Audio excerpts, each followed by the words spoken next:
नमस्कार, सुप्रभात। समय हो चला है आज की 10 बड़ी खबर जानने का।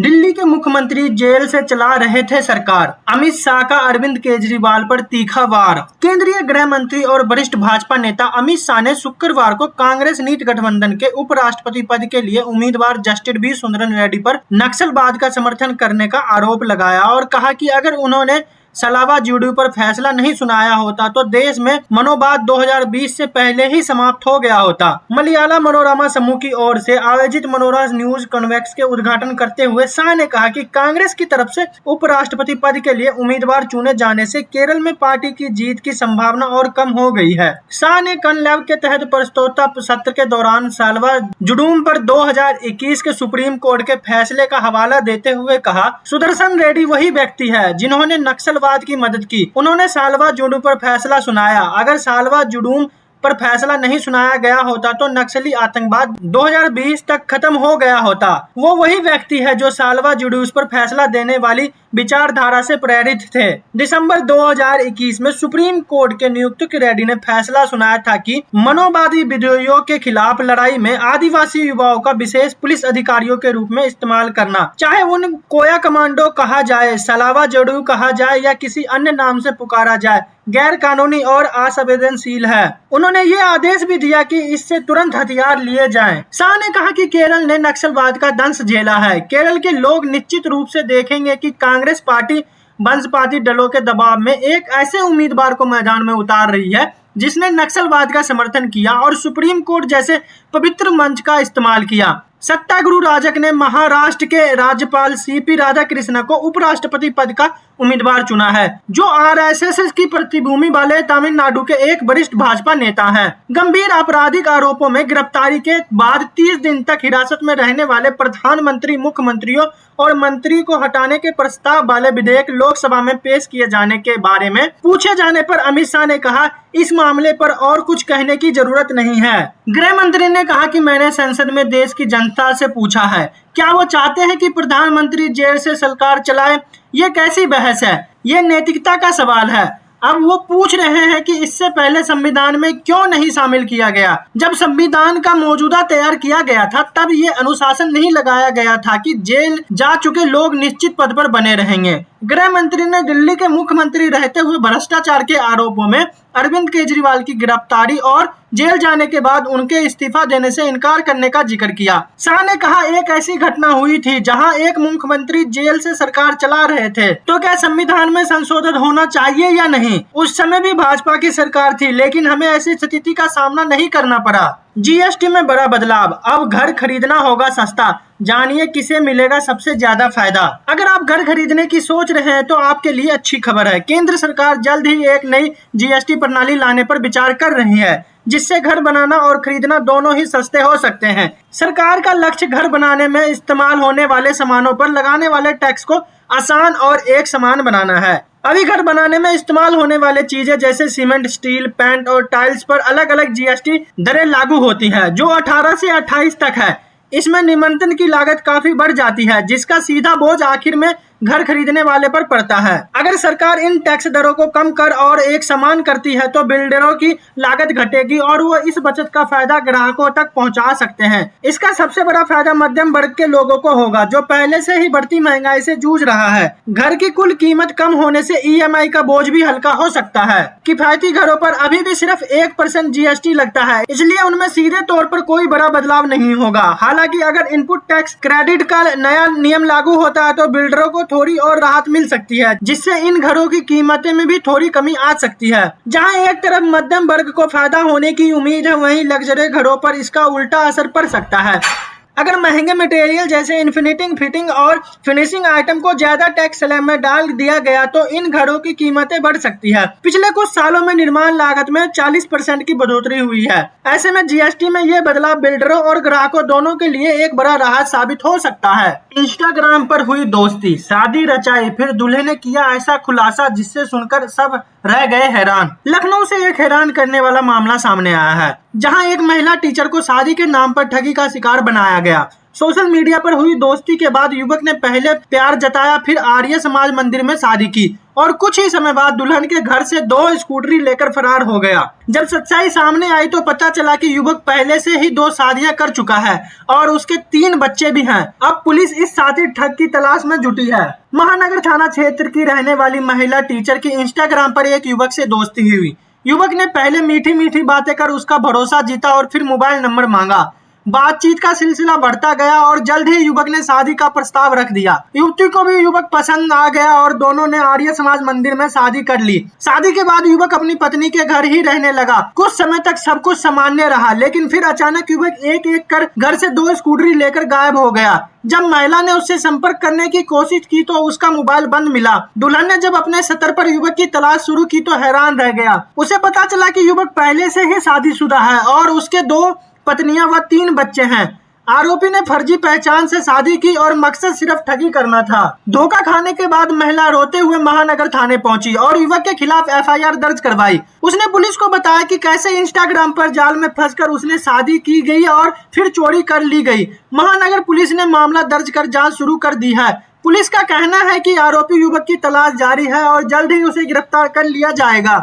सीएम रेखा गुप्ता के कार्यक्रम में फिर हंगामा। दिल्ली की मुख्यमंत्री रेखा गुप्ता की सुरक्षा में एक बार फिर से बड़ी चूक हुई है। उनके कार्यक्रम में घुसकर एक शख्स ने हंगामा किया। सुरक्षा कर्मियों ने किसी तरह से उसे वहां से निकाला। बता दें कि बुधवार 20 अगस्त 2025 को ही सीएम रेखा गुप्ता पर उस वक्त हमला कर दिया गया था जब वह पब्लिक मीटिंग में जनता से सीधा संबंध कर रही थी। इसमें उनको चोट भी आई थी। सीएम रेखा गुप्ता ने इस घटना के बाद कहा था कि इस तरह के एंटीडेट के चलते वह जनता से सीधा संवाद करने में अपने कार्यक्रम को तागित नहीं कर सकती है। बुधवार की घटना के बाद उनकी सुरक्षा भी बढ़ा दी गई थी। इस घटना के बाद अब एक बार फिर से रेखा गुप्ता के कार्यक्रम में शुक्रवार 22 अगस्त 2025 को एक शख्स ने बखेड़ा खड़ा कर दिया। सीएम रेखा गुप्ता शुक्रवार को एक पब्लिक मीटिंग को संबोधित कर रही थी। इसी दौरान एक शख्स ने अचानक से हो हंगामा शुरू कर दिया। इससे मौके पर हलचल बढ़ गई। वहीं शादी वर्दी में तैनात सुरक्षा बलों के जवान तुरंत हरकत में आ गए और हंगामा करने वाले शख्स को तत्काल हिरासत में ले लिया गया। सुरक्षा कर्मी की सक्रियता की वजह से सभा स्थल पर ज्यादा बखेड़ा नहीं हुआ। दिल्ली की मुख्यमंत्री रेखा गुप्ता लगातार कार्यक्रम करती रहती है। वो एक सच्चे जनप्रतिनिधि के तौर पर जनता की हर समस्या का समाधान करने के लिए तैयार रहती है। यही वजह है कि सीएम रेखा गुप्ता अक्सर ही जनता के बीच रहती है। बता दें कि इससे पहले दिल्ली की मुख्यमंत्री सीएम रेखा गुप्ता पर 20 अगस्त बुधवार को एक शख्स ने अचानक हमला कर दिया था। अटैक में उनको चोट भी आई थी। इस हमले में राजेश नाम के शख्स का नाम सामने आया था, जिसे तुरंत ही गिरफ्तार कर लिया गया था। अब इस मामले में शुक्रवार को नया मोड़ आ गया। आरोपी राजेश के एक दोस्त को राजकोट से हिरासत में लिया गया। आरोप है कि राजेश के दोस्त ने उसे पैसे ट्रांसफर किए थे। दिल्ली पुलिस फिलहाल उन 10 लोगों पर नजर रख रही है जो कॉल और मैसेज के जरिए आरोपी के संपर्क में थे। बता दें कि दिल्ली पुलिस की टीम राजकोट में पहुंचे अन्य व्यक्तियों के बयान भी दर्ज कर रही है, जिनका डेटा आरोपी के मोबाइल फोन में मिला था। दिल्ली की मुख्यमंत्री रेखा गुप्ता पर बुधवार को जन सुनवाई के दौरान उनके सिविल लाइन स्थित आवास पर राजकोट निवासी राजेश ने हमला किया था। आरोपी को 5 दिन की न्यायिक हिरासत में भेज दिया गया है। कुर्सी छोड़नी ही होगी। पीएम सीएम को जेल भेजने वाले बिल पर प्रधानमंत्री मोदी की पहली प्रतिक्रिया। देश में प्रधानमंत्री, मुख्यमंत्री और मंत्रियों को जेल भेजने वाले बिल पर घमासान है। पक्ष विपक्ष के बीच टकरार है। इसी पीएम सीएम को जेल भेजने वाले बिल पर पीएम मोदी की पहली प्रतिक्रिया सामने आई है। बिहार के गया में जनसभा को संबोधित करते हुए पीएम मोदी ने साफ कर दिया है कि अब भ्रष्टाचारी जेल भी जाएंगे और उसकी कुर्सी भी जाएगी।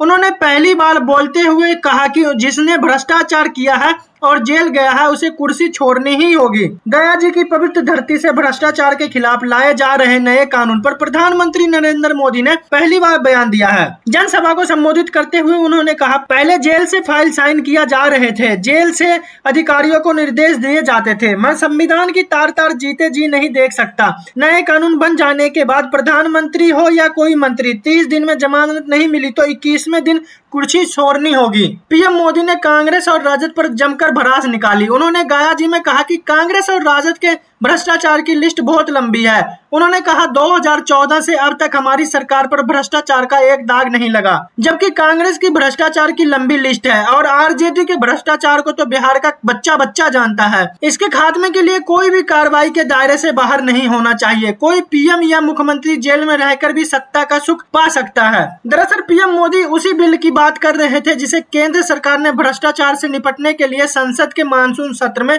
नया विधेयक लाया है। पीएम मोदी ने बिहार में घुसपैठियों का भी जिक्र किया। उन्होंने गांधी से संदेश दिया था कि डेमोक्रेसी मिसाल के जरिए हम हर घुसपैठी को देश के बाहर करके रहेंगे।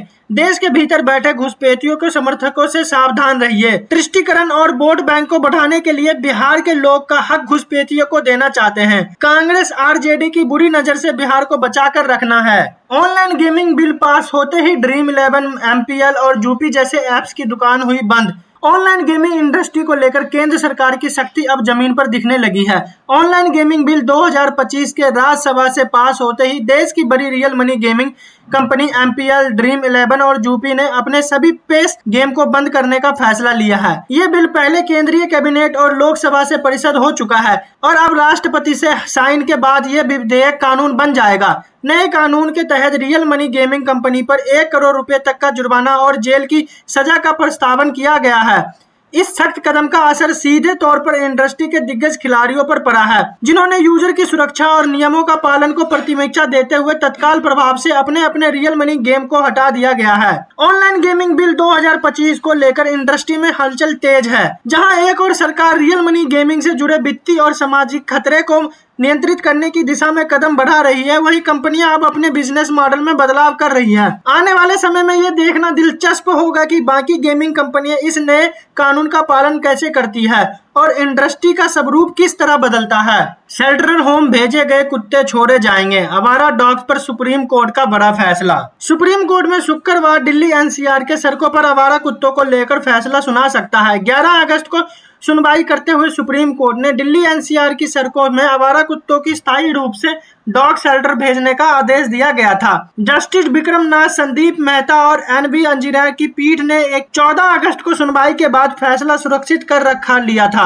आज सुप्रीम कोर्ट ने फैसला सुनाया है। आवारा कुत्तों को छोड़ दिया जाए, मगर एक शर्त के साथ। पेट लवर अंबिका शुक्ला ने कहा कि हम सुप्रीम कोर्ट के फैसले का स्वागत करते हैं। ये हमारे लिए बड़ी राहत है और हम चाहते हैं कि हम सब मिलकर समाधान की ओर काम करें और ताकि भारत को रेबीज मुक्त बनाया जा सके। सुप्रीम कोर्ट ने कहा कि खुले में खाना खिलाने की अनुमति नहीं होगी, लेकिन पहले उन्हें जगह तो बनानी होगी। कुत्तों को भूखा तो नहीं मारा जा सकता। उन्होंने कहा कि हम सुप्रीम कोर्ट के फैसले का स्वागत करते हैं, लेकिन जो पैसे वाली बात सुप्रीम कोर्ट ने कही है उस पर एक बार उन्हें सोचना चाहिए। जानवर जब तक हिंसक नहीं होता, जब तक उसके साथ हिंसा नहीं की जाती है, और रहता है कि अब उन्हें वैक्सीनेट और सैनिटाइज करने के बाद बंधक नहीं बनाया जाएगा क्योंकि कुत्तों की जगह सड़क पर है। सुप्रीम कोर्ट ने कहा कि नगर निगम प्रसिद्ध आवारा कुत्तों को उठाने संबंधी दिए गए निर्देश को पालन जारी रखे। हालांकि इसमें इस बात को संबोधित किया गया है कि कुत्तों को अनिश्चितकाल सेंटर होम रखा जाएगा। कोर्ट ने कहा कि नसबंदी टीकाकरण के बाद ही उनको उसी स्थान पर छोड़ा जाएगा जहां से उनको उठाया गया था। यूट्यूबर एल्विस यादव के घर पर फायरिंग करने वाला बदमाश गिरफ्तार, जानिए किसने चलाई थी गोली। मशहूर यूट्यूबर और बिग बॉस OTT 2 के विजेता एल्विस यादव के घर पर फायरिंग करने वाला एक बदमाश को फरीदाबाद पुलिस ने गिरफ्तार कर लिया है। आरोपी की पहचान ईशांत उर्फ ईशू गांधी के रूप में हुई है, जिसे पुलिस ने मुठभेड़ के बाद पकड़ा। मुठभेड़ के दौरान आरोपी के पैर में गोली लगी, जिसके बाद उसे अस्पताल में भर्ती कराया गया है। 22 अगस्त 2025 को गुड़गांव के सेक्टर 53 स्थित एल्विस यादव के घर के बाहर देर रात करीब 2:30 बजे 3 से 4 युवक ने फायरिंग की थी। इस घटना का वीडियो सोशल मीडिया पर वायरल हुआ था। हालांकि इस मामले में कोई घायल नहीं हुआ था और ना ही कोई नुकसान हुआ। इसके बाद एल्विस ने अपने परिवार की जान को खतरा बताया था। पुलिस के मुताबिक इस मामले की जिम्मेवारी गैंगस्टर हिमांशु भाऊ और नीरज फरीदपुरिया ने ली थी। गुड़गांव पुलिस ने अज्ञात हमलावरों के खिलाफ हत्या के प्रयास, अपराधी धमकी और आर्म्स एक्ट के तहत केस दर्ज कर जांच शुरू कर दी थी। पुलिस का मानना है कि यह मामला निजी दुश्मनी या रंगादारी से जुड़ा हो सकता है। DCP crime branch Mukesh Malhotra ने बताया कि क्राइम ब्रांच की टीम को मुखबिर से सूचना मिली थी कि आरोपी ईशांत गांधी गांव फरीदपुर के पास है। जब पुलिस ने इसकी घेराबंदी की तो उसने खुद को घेरा हुआ पाकर पुलिस पर अपनी ऑटोमेटिक पिस्टल से करीब 6 राउंड गोलियां चलाई, जबकि कार्रवाई में पुलिस ने भी फायरिंग की, जिससे ईशांत के पैर में गोली लगी और उसे गिरफ्तार कर लिया गया। पीएम मोदी की जापान यात्रा, भारत में निवेश दोगुना करेगा जापान, नई हाई स्पीड ट्रेन पर होगा समझौता। प्रधानमंत्री नरेंद्र मोदी की जापान यात्रा दोनों देशों के बीच संबंधों को एक नई ऊंचाई देगी। जापान भारत में अपने निजी निवेश के लक्ष्य को बढ़ाने की योजना बना रहा है, जिसे प्रधानमंत्री शिगेरू इशिबा और प्रधानमंत्री नरेंद्र मोदी 19 अगस्त को अपनी बैठक में अंतिम रूप दे सकते हैं। एक रिपोर्ट के मुताबिक जापान अगले 10 वर्ष में भारत में अपनी निजी निवेश के लक्ष्य को दोगुना करके 10 ट्रिलियन येन करीब 68 बिलियन डॉलर करने की तैयारी में है। यह लक्ष्य 2022 में तय किए गए 5 वर्षों में 5 ट्रिलियन येन के मौजूदा लक्ष्य से बहुत बड़ा है। यह दिखता है कि जापानी सरकार और कंपनियां भारत को एक महत्वपूर्ण निवेश गणतंत्र के रूप में देख रहा है। 28 अगस्त तक ना करे मांस की बिक्री, हरियाणा सरकार की अपील, जाने वजह। हरियाणा सरकार ने नगर निकायों से कहा है कि वो राज्य के सभी बिचलखाने से जैन समुदाय के त्योहार पर्यूषण पर्व के दौरान मांस की बिक्री बंद करने की अपील करे। सभी जिला नगर आयुक्तों और नगर निगमों के अनुरोधों को भेजे गए पत्र में शहरी स्थानीय निकास निदेशालय ने कहा कि इस वर्ष पर्यूषण पर्व 20 से 28 अगस्त तक मनाया जा रहा है। महानिदेशालय की ओर से संयुक्त निदेशक सत्र के एक अधिकारी द्वारा जारी पत्र में कहा गया है कि सक्षम प्राधिकारी द्वारा मुझे आपसे ये अनुरोध करने का निर्देश दिया गया है। आप नगर निगम सीमा में आने वाले सभी बुचड़खानों को 20 अगस्त से 28 अगस्त तक पर्यूषण पर्व के दौरान शाकाहारी जीवन शैली अपनाने की अपील की गई है।